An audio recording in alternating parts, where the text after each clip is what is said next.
Well, Larry, from my understanding, Larry is correct. The Iranians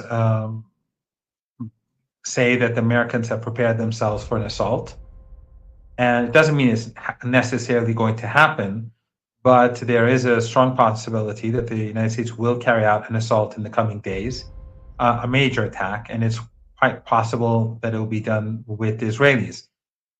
U.S. forces in Kuwait, in Saudi Arabia, in Qatar, in Bahrain, and the Emirates, in Jordan are prepared. Uh, of course, you know that many of these forces are not in their bases; they're in hotels and in other buildings and in other areas in these countries, so that they can be hidden from, so that they can be protected from Iranian missiles and drones. But U.S. warships are prepared, so there may be an assault on Iran that may last a while. No one knows for certain. The United States may back down, but they are preparing for an assault. And they brought in extra uh, troops, ammunition, um, and jets for this assault. And of course, in Israel too. I mean, whenever I say the U.S., I'm the U.S. and the Israeli regime. You can inter-exchange them, but it's not clear if there's an attack, if the Israeli regime will participate or not. But in any case, the Iranians are on full alert. And as we know, the Iranians have said very clearly that if strikes are carried out against the country's infrastructure, Iran's response will be decisive. It will destroy Israeli regime infrastructure, but also Saudi, Emirati, Kuwaiti, Bahraini, Qatari infrastructure, and it will demolish these countries if Trump carries out his threats on Iran. And of course, we've discussed this many times before. It will lead to a collapse in the global economy because it will no longer matter if the Strait of Hormuz is open or not. And also, there won't be any oil exported from the Caucasus either under those circumstances. So, the Americans um, are are moving towards a very, very dangerous phase. Uh, and of course, the United States is being pushed by Netanyahu, the Israeli regime, and the Zionist lobby. They need to achieve something before, or they feel the need to achieve something before the elections in late October. The elections in Israel are in, I think, October the 27th or so, and in the United States, I think it's November the 3rd. There are also alternative plans. It's been said that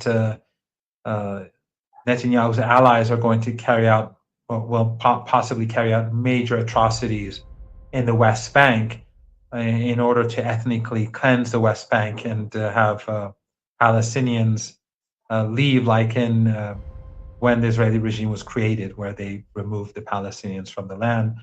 Uh, in order to win the election, they may carry out Netanyahu's allies may carry out some. I mean, the outrages in the West Bank are just beyond belief, but they want to take this to a new level in the coming weeks. So we'll have to wait and see what happens. The next 2.5 months are going to be very, very dangerous. And of course, meanwhile, the siege on Iranian ports continues, and Iran has effectively carried out a counter siege by keeping the Strait of Hormuz shut. And with the conflict between Yemen and Saudi Arabia, the situation for the world is going to get worse and worse until the United States ultimately will be forced to back down. We've learned in the last, yesterday, we've learned that many of officials have been replaced or been appointed in Iran. The head of National Security Council, Mohsen Rezai, came, and we had Ahmad Vahidi being the head of IRGC. What is that? What is the message? What is happening inside Iran? And what is the main reason of these new appointments? Well, some of these people are not really. There haven't been changes. Some of them have been in charge, but their names were not declared for security reasons because of the potential for war. But I think by announcing the names, it just shows that the Iranians are much more confident about the security of their officials now in case of war. And that, as the United States, some are saying that the Americans are preparing themselves for war. Well, so are the Iranians. Every day that goes by, the Iranians are preparing they're building more missiles, more drones. They're expanding their underground missile bases. They're expanding their command and control structures. They are developing new technology, new missiles, new drones, and they're enhancing their ability to block a land assault and to be able to carry out operations in the Strait of Hormuz, the Persian Gulf, and in the Arabian Peninsula. So these announcements, I think, are a sign of confidence in their position. Also, we saw that Ayatollah Sayyid Mujtaba Khamenei, had a 7 to 8 hour meeting with President Pezeshkian, which I think is very significant. A 7-8 hour meeting is, pretty difficult. It's a very, very long meeting, but I think it just shows the degree of coordination that exists. But also, it just shows how things in Iran are normalizing despite the threat of war. The military leaders, their names have been announced. The leader and the president are having regular meetings, and they're fully coordinated. So I think all of this is a sign that Iran is prepared for the next stage. The most important change is Mohsen Rezai, Dr. Mohsen Rezai, becoming the chair of the Supreme National Security Council. I think this is a signal that Iran is going to be more assertive in dealing with the Trump regime. And also on the last day of the previous chair's time in the previous chair of the Supreme National Security Council's leadership of the council, he put out a statement, as we all know, saying that the only way that we'll have peace with the United States is if certain conditions are met. Some people are saying that is different from the MOU, but that's not the case.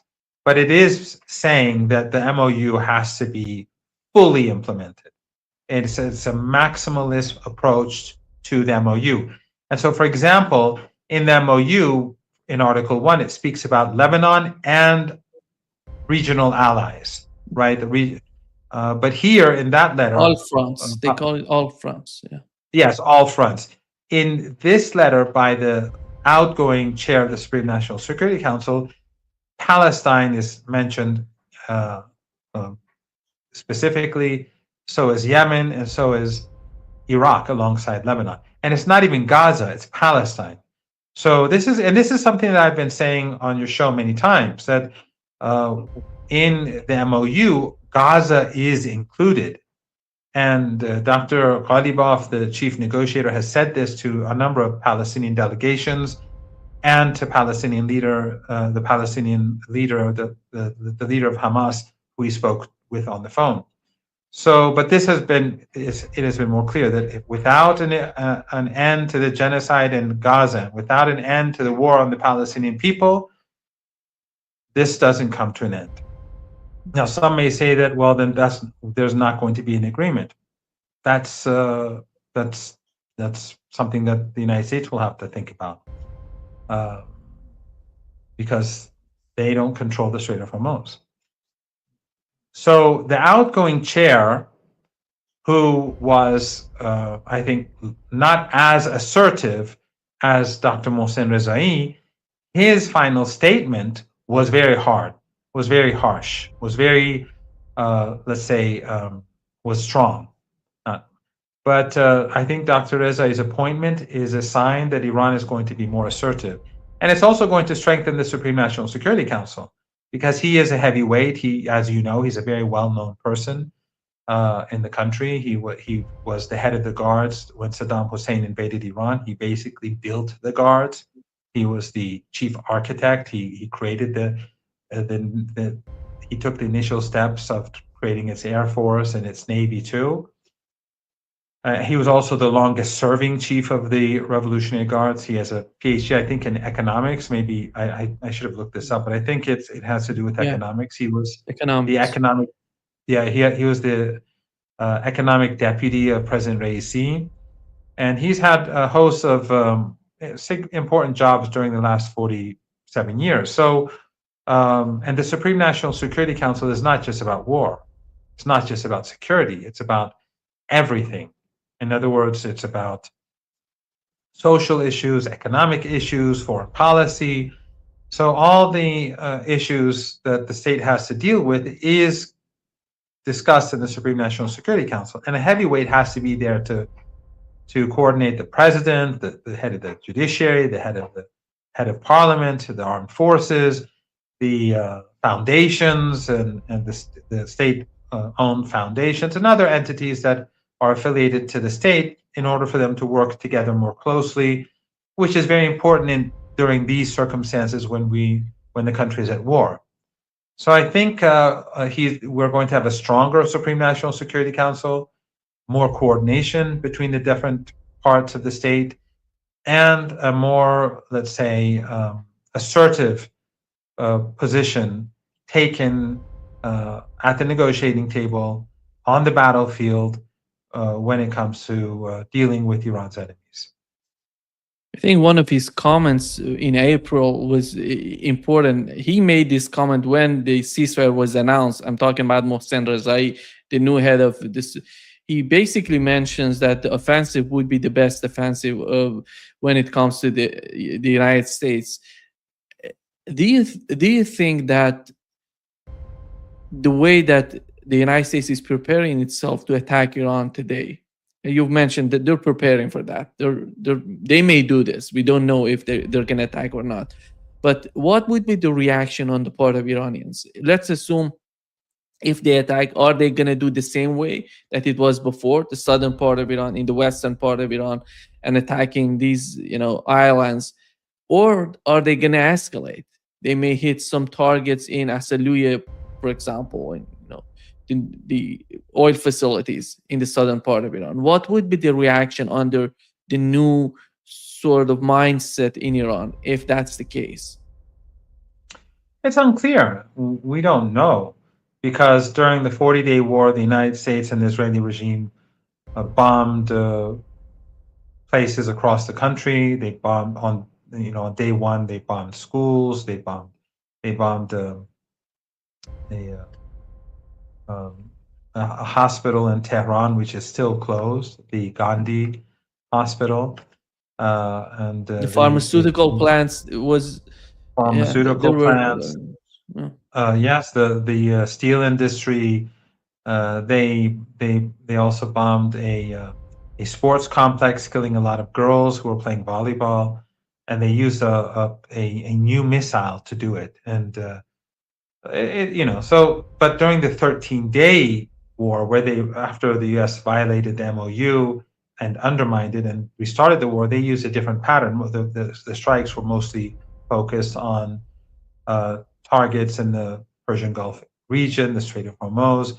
They still bombed schools and hospitals. I mean, the hospital in Ahvaz, the children's cancer hospital, was they bombed the complex, and the hospital was evacuated. I don't know if it's still empty or not, but they've destroyed health centers and public facilities, and they've murdered many people in their cars and families. On Qeshm Island, they bombed a family home, murdering a husband, wife, and their daughter, and their son, their 18-month-old son, and 2 other children were left as orphans, wounded, but survived. But the pattern was different. They didn't bomb the entire country. So it's unclear what happened next. But and I think this is very important, Nima.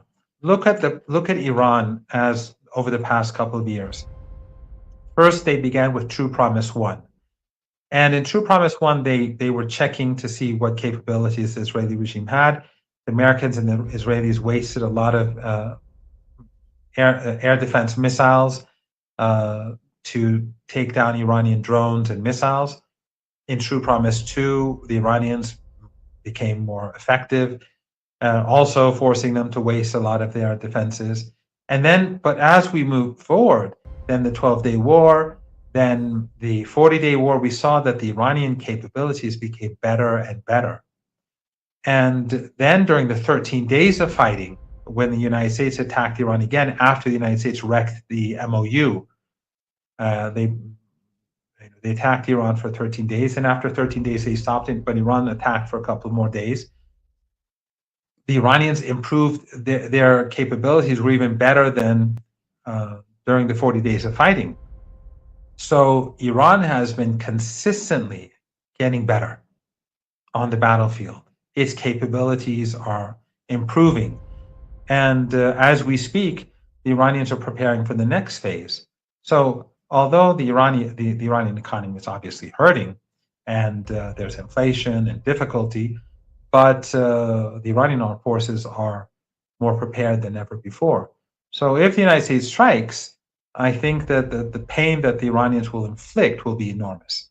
But the Iranian response will depend on the nature of U.S. strikes. But in any case, those countries that are assisting the United States in this war of aggression, Saudi Arabia, Jordan, the Emirates, Kuwait, Bahrain, Qatar, and so on, and Oman, they all have they have nothing to complain about if Iran strikes back, because they are a part of this war, and they are allies of the United States. They have assisted the United States and the Israeli regime in any way or form possible. They assisted the Israeli regime because during the 40-day war, the Saudis, Saudi territory was being used, and so was the territory of Qatar and others, where their airplanes, their planes would fly and then refuel Israeli jets. So they were effectively, by assisting the United States, they were assisting the Israeli regime too. So it's not as if the Saudis and the Qataris and the Emiratis and the Kuwaitis were just helping the United States or the Jordanians. They were helping the Israelis, both during the 12-day war, because Israeli jets need American refuelers, refueling planes.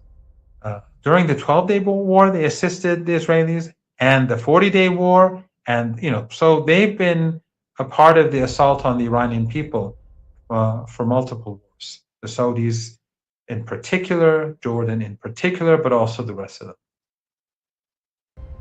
Saudi Arabia is continuing the war against Yemen inside Yemen, and last night we've learned that at least 4 or 5 of these commanders, brigaders, generals in Yemen were hit by drones and missiles from Houthis, from Ansarullah. It means I'm talking about the pro-Saudi or Saudi forces in Yemen fighting Ansarullah.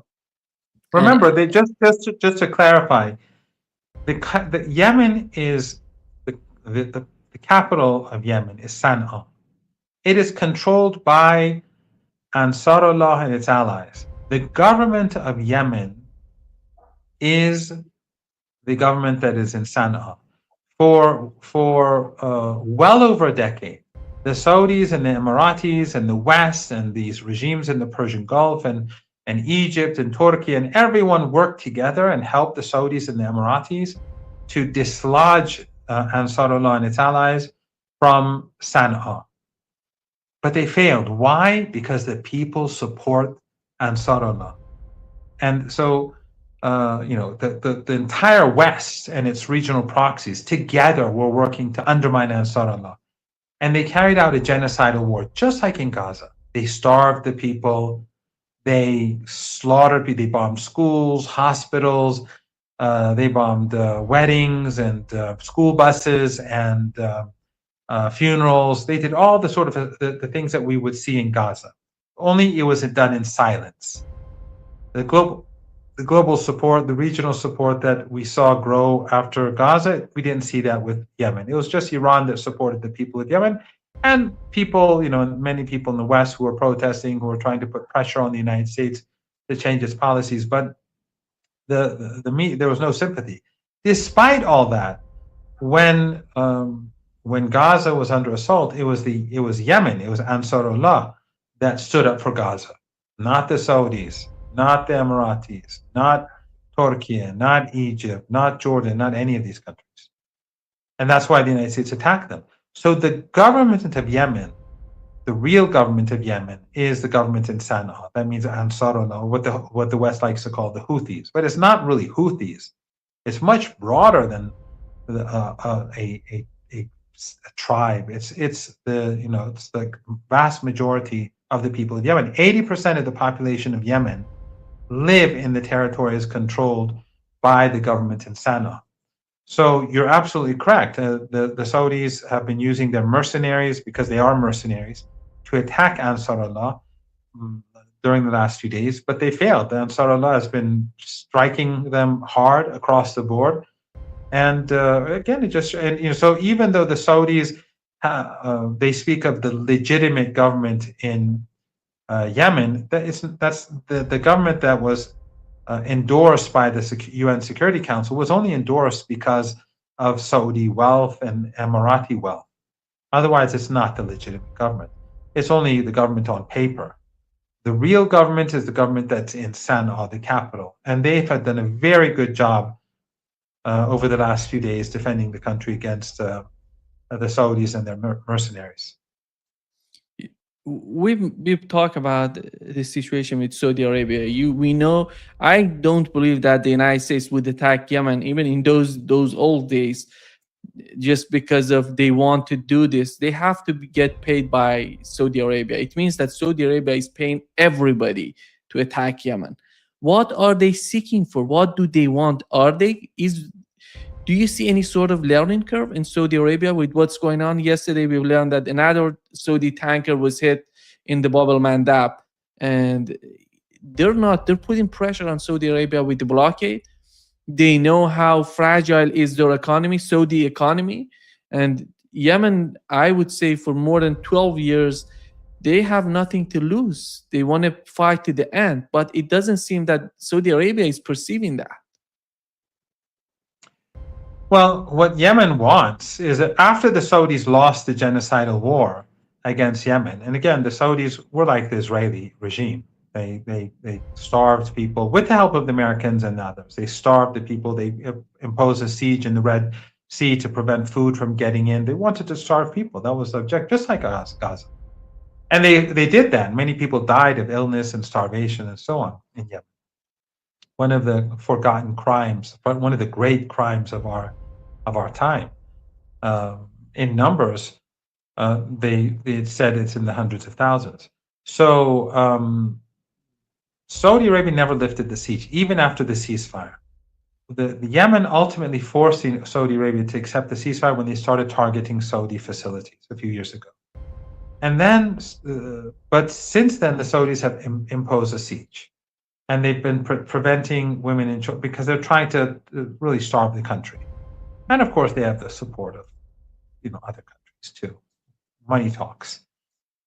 So Yemen, after the Saudis bombed Sana'a airport when a delegation was returning from Iran, they said enough is enough.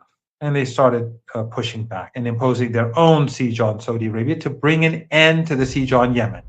So the siege on Saudi Arabia that we're now seeing being implemented is to force Saudi Arabia to end the siege on the people of Yemen. So, people only talk about what Yemen is doing to Saudi Arabia. This is a reaction to what Saudi Arabia did. And the Saudi regime began this chapter by bombing the international airport and then bombing the Al Hudaydah port. So Yemen is assertive. They're powerful. They're ready. And they're much less vulnerable than the Saudis because the Saudis have so much to lose. All those refineries and all those petrochemical plants and those oil export facilities, if they're destroyed, then Saudi Arabia falls. And Yemen has shown its capabilities over the past few days. But the Saudi regime, instead of seeking to solve the problem in their arrogance, they continue the war. I mean, the genocidal war in Yemen, which lasted for years, the Saudis spent hundreds of billions of dollars. When you add that to the mega projects like the line and so on that have been huge waste of money and a great way to steal money, billions of dollars of money from public funds.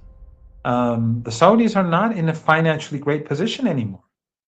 And so this siege in the Persian Gulf and the siege on the Red Sea on Saudi ships, it's very bad news for the Saudis. They don't have the sort of wealth that they used to. And of course, it is a country that consumes huge amounts of money.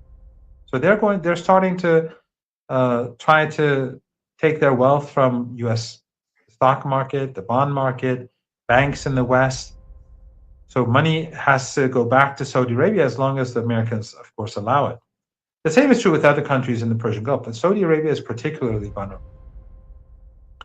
But one thing that I should point out, because you alluded to this, the Saudis also pay for the U.S. attack on Iran. You were saying they pay for, they pay they don't only provide the United States with air bases and the right to fly over Iranian territory, to refuel Israeli jets or American jets, or to fly over their own territory to bomb Iran, or to fire missiles.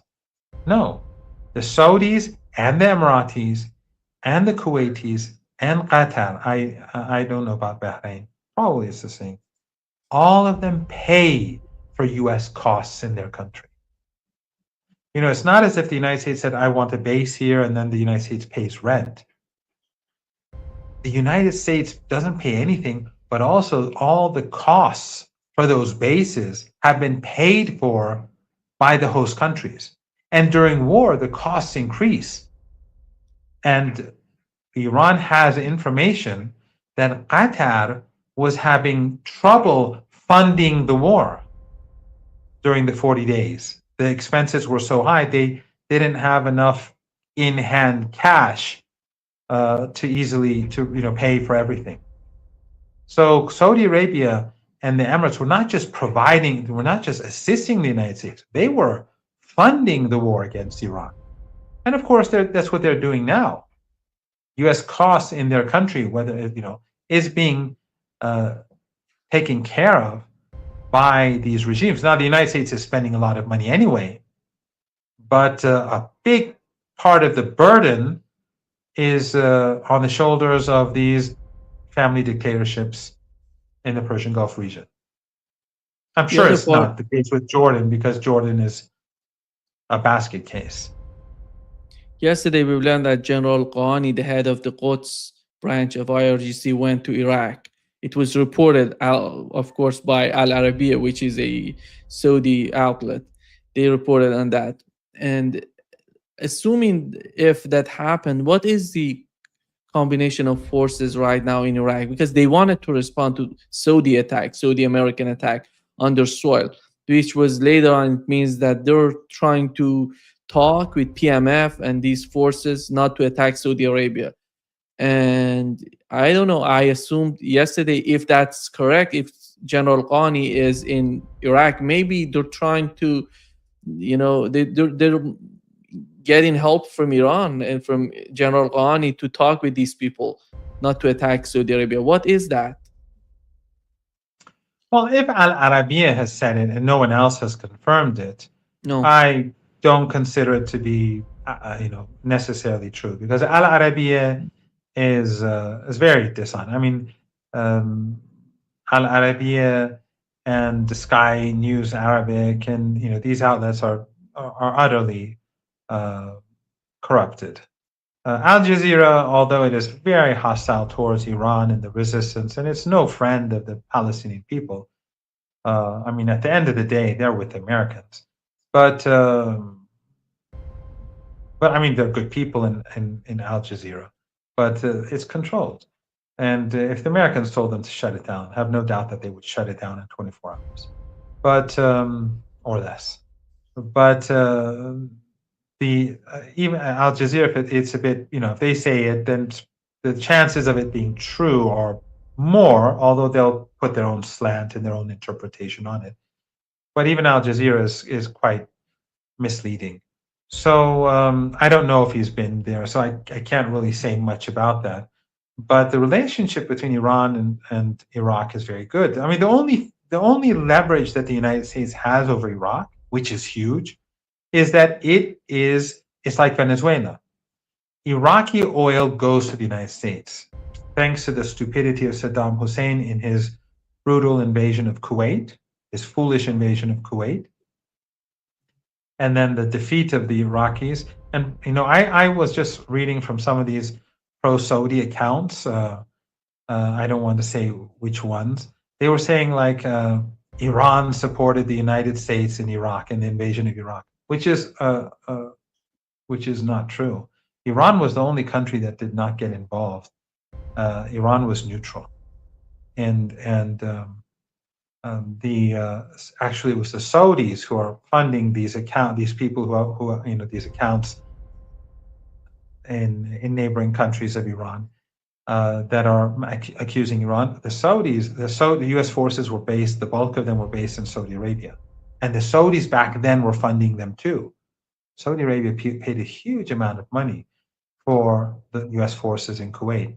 And then in the invasion of 2003, later on, over a decade after the defeat of Saddam in Kuwait, again, U.S. troops were based in Saudi Arabia. Erdogan supported the U.S. position, though the Turkish parliament refused. They were opposed to it by a small margin. Iran was opposed to the 2003 war. Iran did not allow the United States, and actually, in some small ways, Iran helped Iraq. So under Saddam Hussein, this brutal monster who killed so many Iranians and used chemical weapons against Iranians. But in some ways, Iran helped Iraq. That's why Iraq sent many of its jets to Iran, so that they wouldn't be destroyed.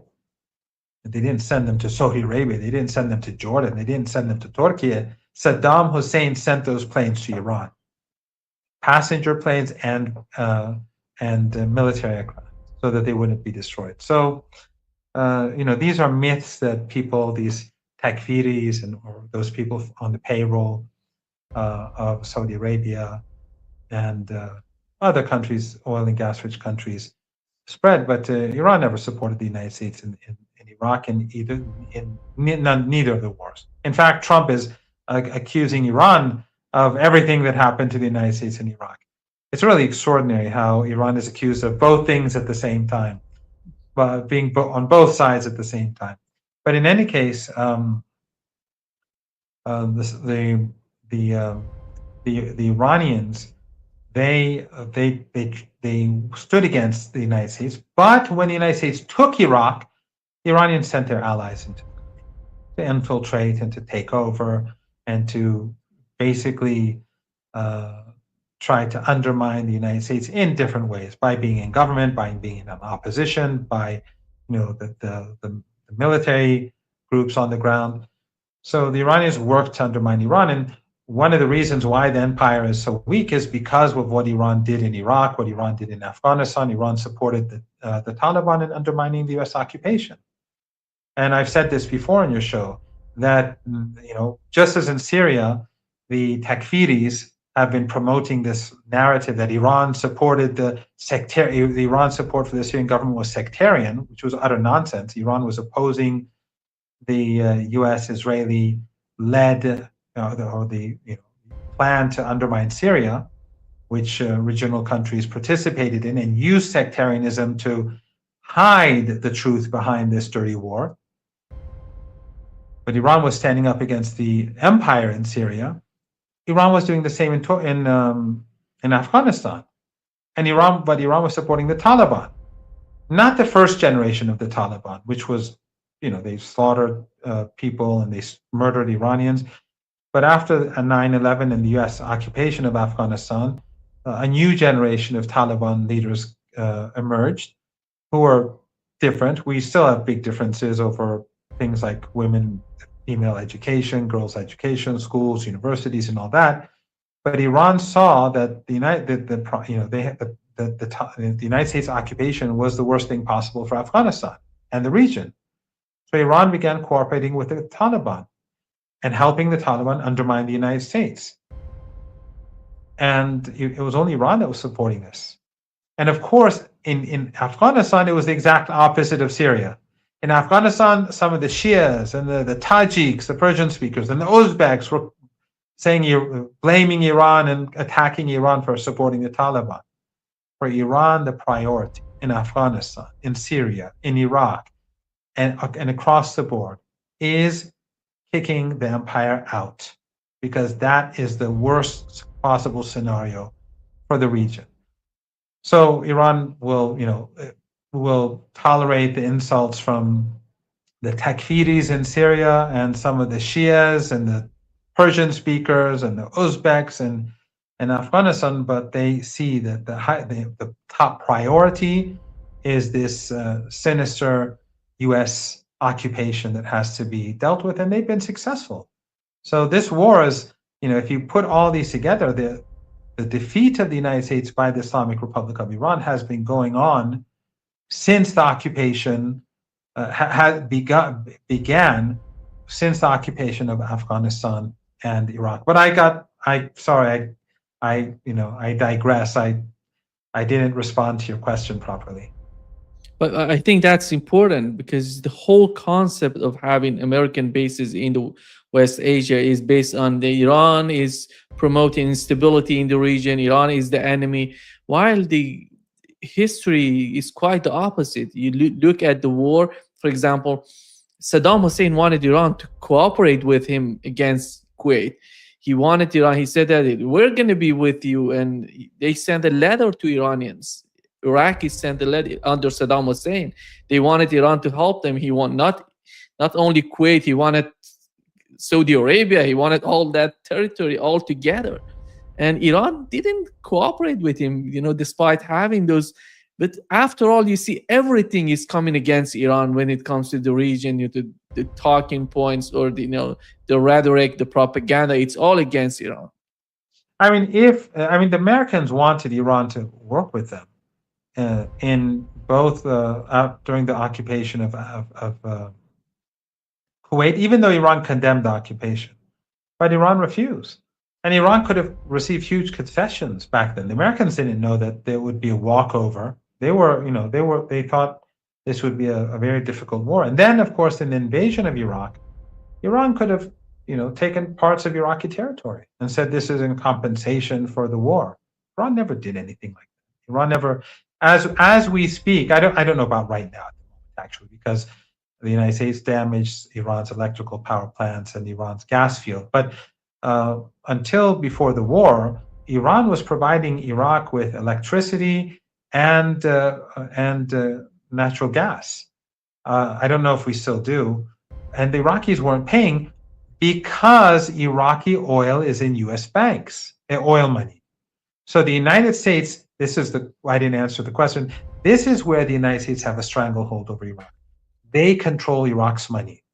So the Iraqi government is literally held by the throat by the Americans. And if the Iraqi government does not adhere to certain U.S. demands, the United States strangles the country. They prevent Iraqi oil money from going to Iraq. When Dr. Adel Abdul Mahdi was the prime minister of Iraq, he did something really big for Iraqi independence. He went and did a major deal with the Chinese so that the Chinese would receive Iraqi oil and they would build infrastructure in the country. So the money they didn't pay to U.S. banks.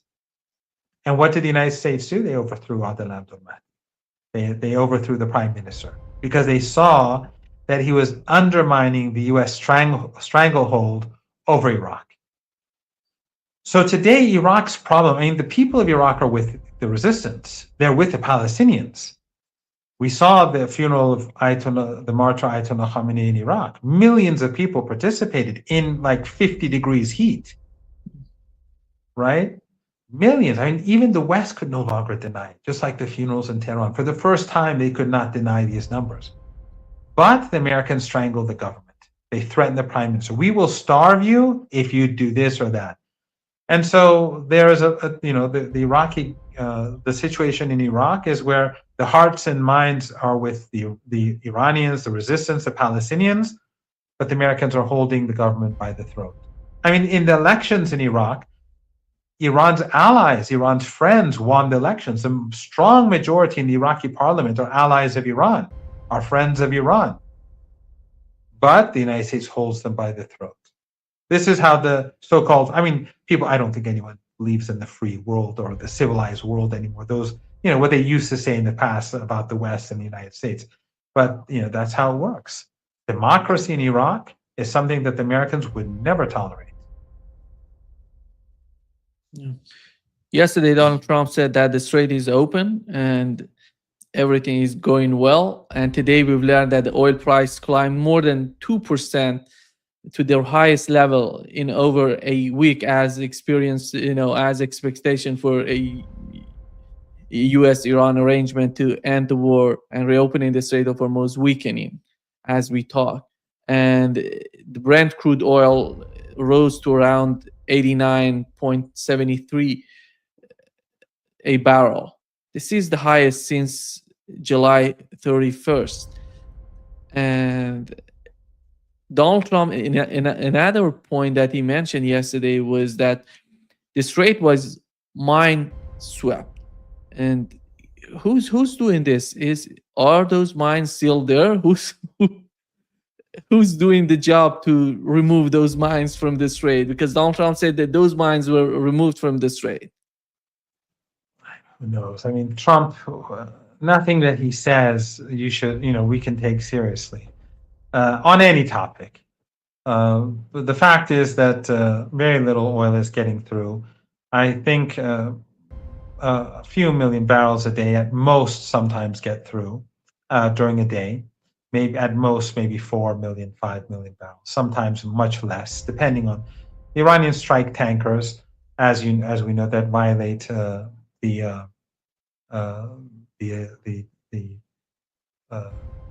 rules that the Iranian Navy has imposed for tankers in the Persian Gulf. They all have to take the northern corridor, the corridor alongside Iran. So not much is getting through. And of course, these are just oil tankers. Many fewer tankers are getting into the Persian Gulf, and other goods are not leaving the Persian Gulf. The shortage of LNG, the shortage of helium, the shortage of sulfur, the shortage of all sorts of other goods are growing by the day across the world. It's not something that can be that can go on forever. And because after all, the world has reserves, but those reserves on all these, with all these goods are dwindling.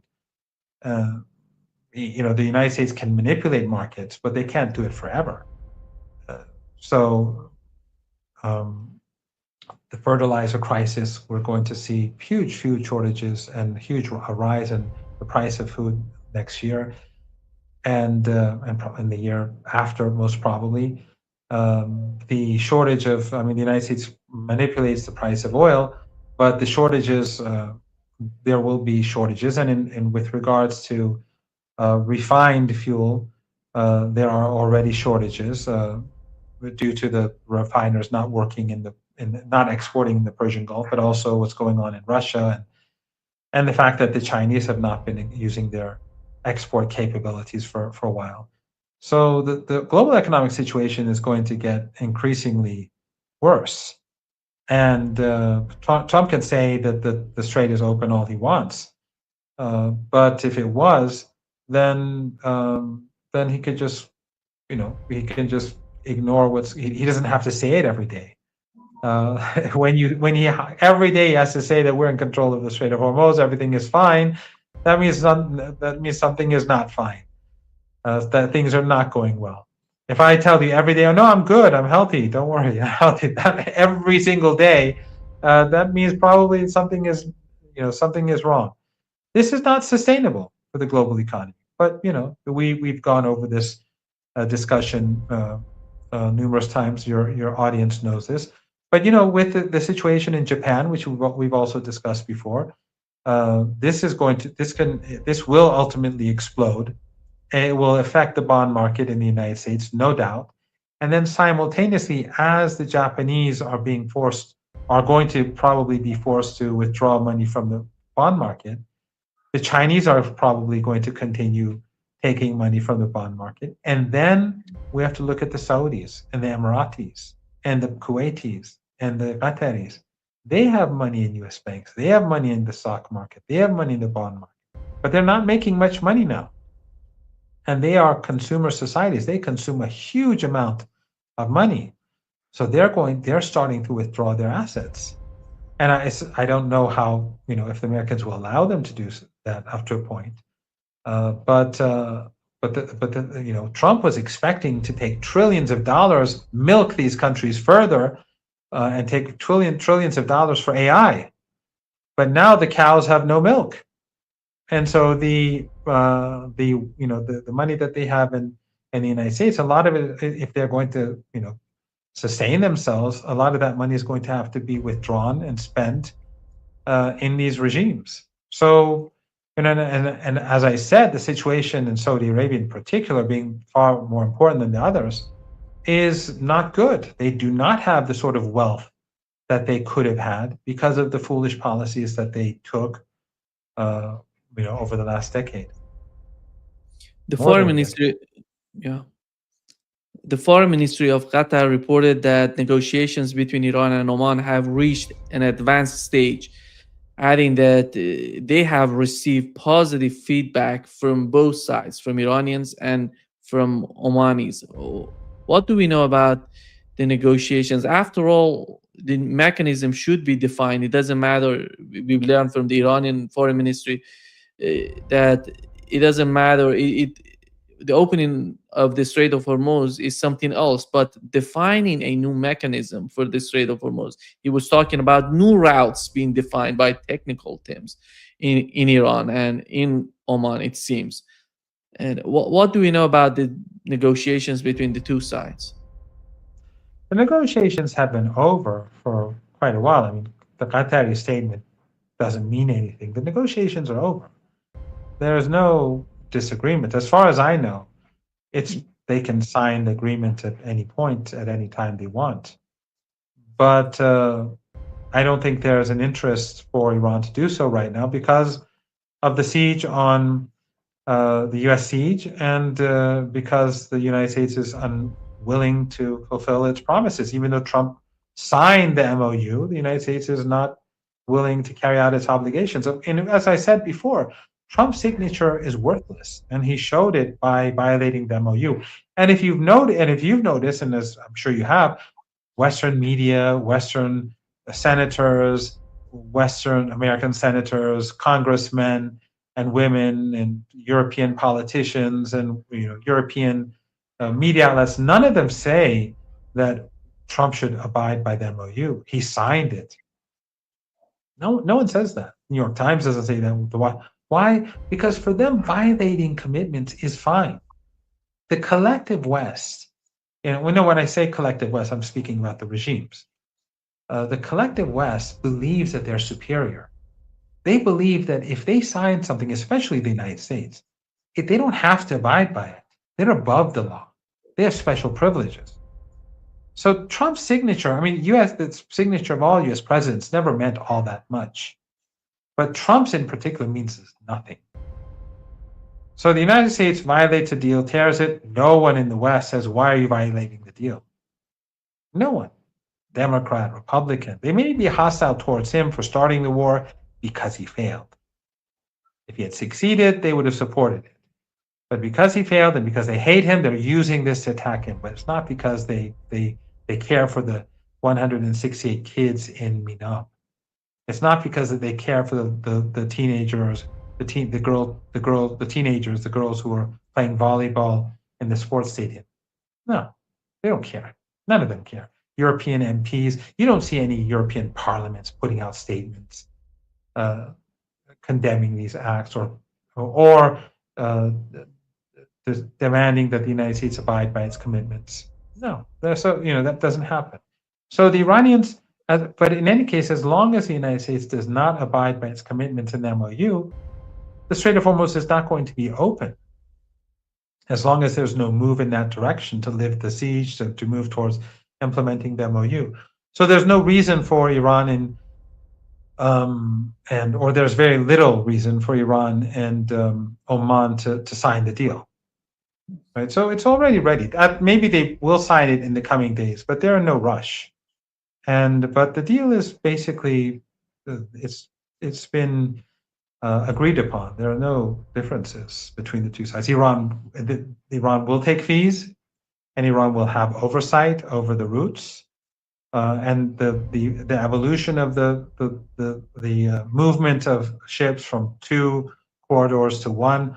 In any case, throughout that period, the first phase and the second phase, Iran will have oversight over all ships coming into the Persian Gulf or leaving the Persian Gulf. And there is a report on Wall Street Journal saying that before the war started, it was the crude shipment through the waterways. It was something like 20 million barrels per day, and it was reduced to last month. It was something like 8.5 million, and today is 2.2 million barrels a day. This is and it comes to a conclusion that the Persian Gulf energy producers increasingly expect Iran's control over the Strait of Hormuz to become a lasting reality. Do you think that when Wall Street Journal is mentioning that, it seems that these GCC countries are communicating that with the United States, that they're prepared because they're under tremendous pressure, Professor Marandi, because of this trade, because of what's going on in the Bab el-Mandab. And how is that gonna, do you think that the United States would consider the pressure they're feeling? And they're saying basically, based on this article, they're basically saying, okay, we're gonna pay for that. We're gonna accept the new mechanism in the Strait of Hormuz. Well, at the moment, we don't see any shift in U.S. policy. And we see Trump, his arrogance and his stupidity being, exposed to everyone on Truth Social. For 47 years, the United States has, since 1953, actually, the United States has been harming the Iranian people, killing the Iranian people. Again, going back to the book, Going to Tehran. But if people read it, they'll see it clearly. The U.S. created ISIS. The United States created Al Qaeda. The United States supported Saddam Hussein. The United States created the mess in Afghanistan. It's just the invasion of Lebanon. The United States, the role that they played, even though Reagan called what the Israelis did in Lebanon, the Israeli regime, a Holocaust, but the United States then went and put their troops there and effectively, occupying the country alongside the Israelis. I mean, the American presence in our region has always been dark and oppressive. And in the case of Iran, they're responsible for the deaths of, in Saddam's war, everything included probably 200,000 people. So, while Trump, in his ignorance tries to, or in his arrogance, and tries to blame Iran for the past U.S.-Iranian relationship. The reality is the other way around. But in any case, we don't see any indication right now of the United States taking a step in the right direction. And so Iran has no reason to shift its policy. And as I said, the United States have prepared their forces in our region for an attack on Iran. Now, it's not clear if they're going to carry it out, but they're prepared. And we've, over the past few days and the past few weeks, it's become clearer and clearer that they are prepared for something, a big operation. But whether they'll actually carry it out or not, that's of course unclear. So you're right. I mean, the shortages are, and the thing is, and we've gone over this, it's not just the oil. They're trying desperately to get oil out of the Persian Gulf and the Red Sea, because that's the short-term crisis. But the long-term crisis is all the other products that are not prioritized. So they're not getting through, like helium and LNG. And so the shortages across the board are just going to increase by the day. And then you have the AI bubble. And as I said, you have Japan. As oil prices further now It's going to put more pressure on the Japanese economy or the global economy, but the Japanese economy, because of its the amount of money they have in the United States. These are all crises that suddenly could, create a huge explosion without the United States restarting the war. If they do restart the war, the hot war, then it'll get far worse. Yeah. Before wrapping up, whenever they're talking about the assassination of Donald Trump, and there is a new footage. I don't know if you saw it. It came out yesterday. It shows that Donald Trump, on his way back from Turkey to the United States, the footage shows that he's hiding inside a food and beverage cart, secretly moving from Air Force One to another plane, because there was some sort of understanding that Iran wants to assassinate Donald Trump. Yes, and it just shows what a coward he is, that he was willing to sacrifice all of the journalists on the plane, all of the staff, the pilots, everyone, because they didn't even take the journalists out of the plane or anything. They left them on that plane. So when he said in an interview that if I was, if they'd taken me down, you'd go with me. No, in fact, because he said it on a different plane. But the journalists back then didn't know that he wasn't on the plane with them when they left Turkey. So actually, if the plane was shot down or something had happened to the plane, all those journalists would have died.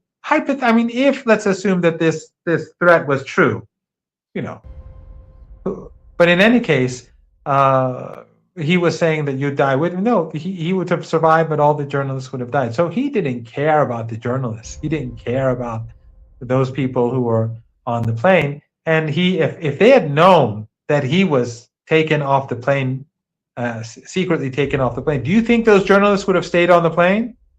I don't think so.